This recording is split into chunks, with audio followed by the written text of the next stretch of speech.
everyone, welcome back. Today we're going to be checking out LiSA, and the song I'm going to be checking out today is Gurenge. It's Gurenge, right? Like at least the way it's spelled in English, but from Google, Gurenge.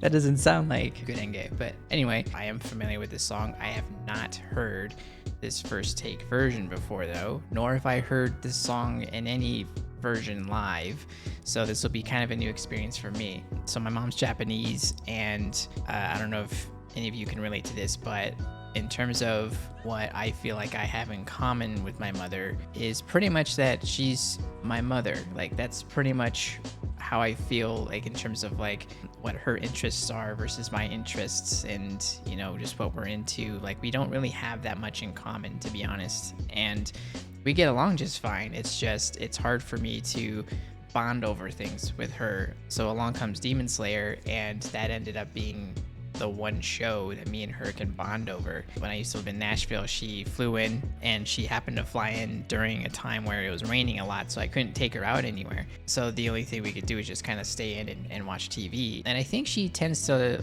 like shows or just things in general that have a very Japanese aesthetic to it.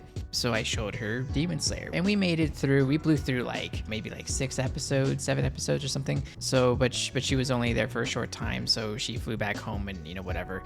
A couple days go by, and she texts me and she says, "What was the name of that show we were watching?" And I was like, "Demon Slayer." And then she's like, "Oh yeah." She ended up blowing through the entire first season. I've never seen her get that excited over a show before. Through Demon Slayer, she actually would tell me every now and then she's very familiar with LiSA. My mom is also a big fan of LiSA. She probably knows, in fact, I guarantee you she knows more songs from LiSA than I do. So this song comes from a show that has a special place in my heart, because it's just the one thing that me and my mom found in common. Let's go ahead and enjoy ourselves here.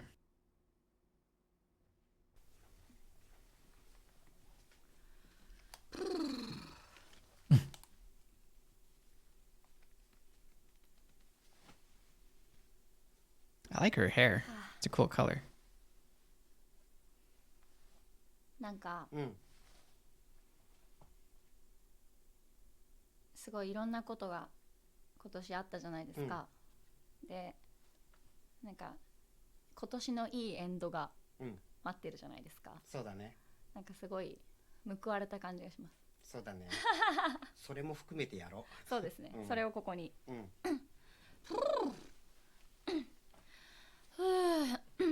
はい、いきます。じゃあよろしくお願いします。お願いします。いきます。強くなれる理由を知った。Wow, she just turns it on just like that.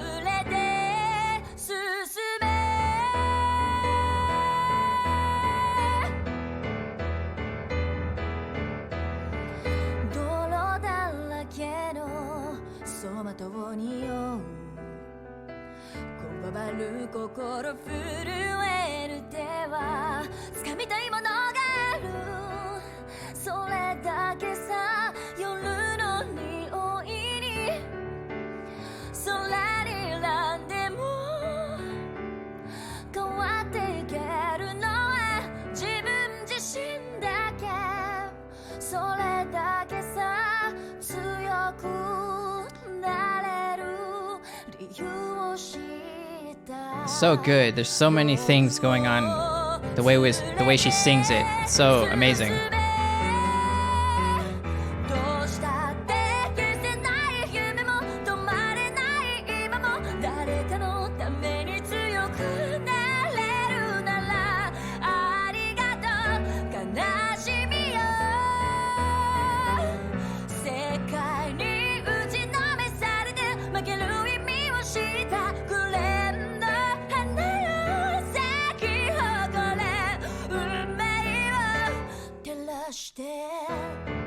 Yeah, her voice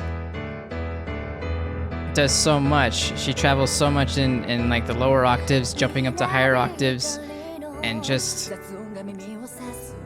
the way she crescendos into different notes.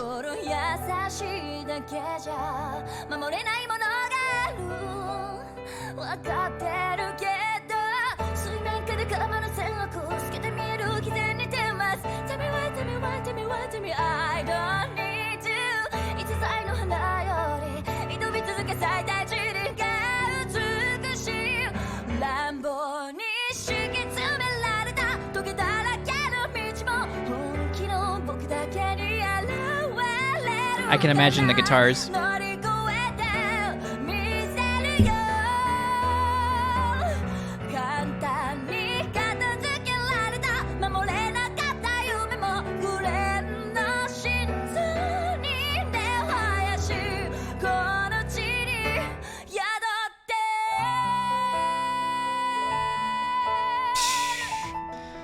Get out of here.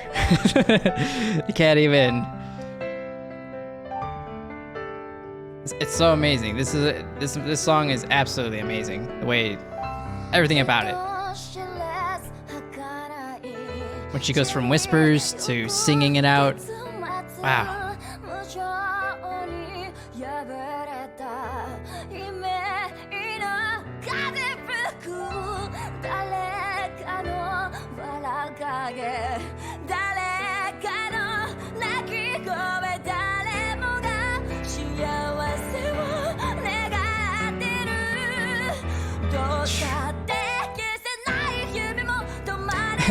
That kind of got me emotional.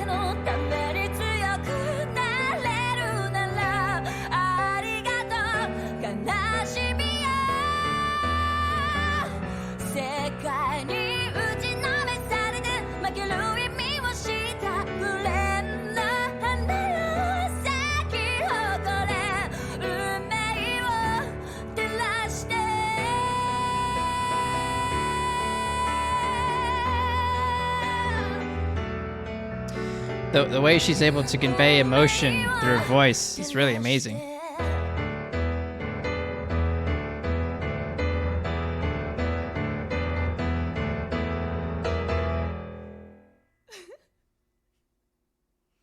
That's ridiculous.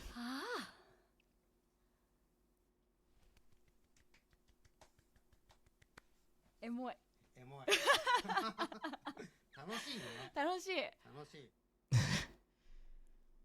I did not expect to get emotional over that. I mean, I've heard the song quite a few times, but not like that.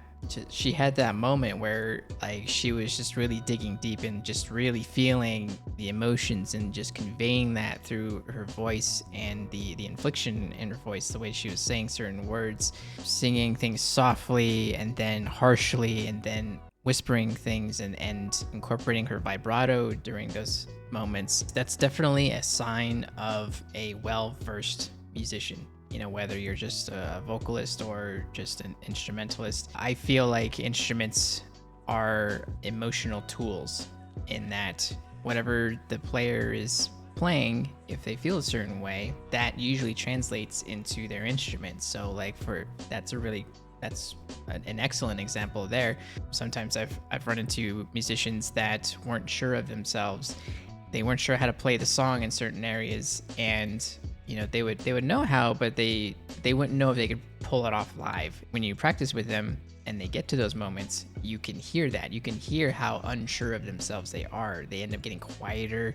They end up not wanting to stand out as much as they need to, what's required of them in the song. And that's another version of how their emotions translate through their instrument and how us as listeners can hear that. If a musician is up there and they know what they're doing and they're having a great time, you're going to hear all of that. She understands that she has to hit emotional notes during her performance, and she does it so flawlessly. It's really amazing. And she was conveying, like, even though I don't understand the words, she was still conveying emotion to me that she would want me to understand. And wow, that kind of hit me harder than I thought. I really wasn't expecting that at all. That was really an amazing performance, and very rarely does a vocalist do that to me, because I tend to focus on instruments a little more when I do reactions or whenever I just listen to music in general. The instruments pull me in first. But I suppose since this is kind of a stripped down version of the song, she's going to stand out that much more. But I kind of feel like even in the full version of the song where you have all the guitars and everything like that, I love the guitars and the drums and all that stuff and how much power all that has. But still, she kind of takes a front seat with all of that. She's just so good. Super glad I got to check this out today. If there's any other good songs from LiSA, this is literally the only one I've listened to ever. If there's any other great songs that she has, which I'm sure she has some other good songs, feel free to list those in the comments below. And I hope you enjoyed the reaction, and I'll see you guys next time.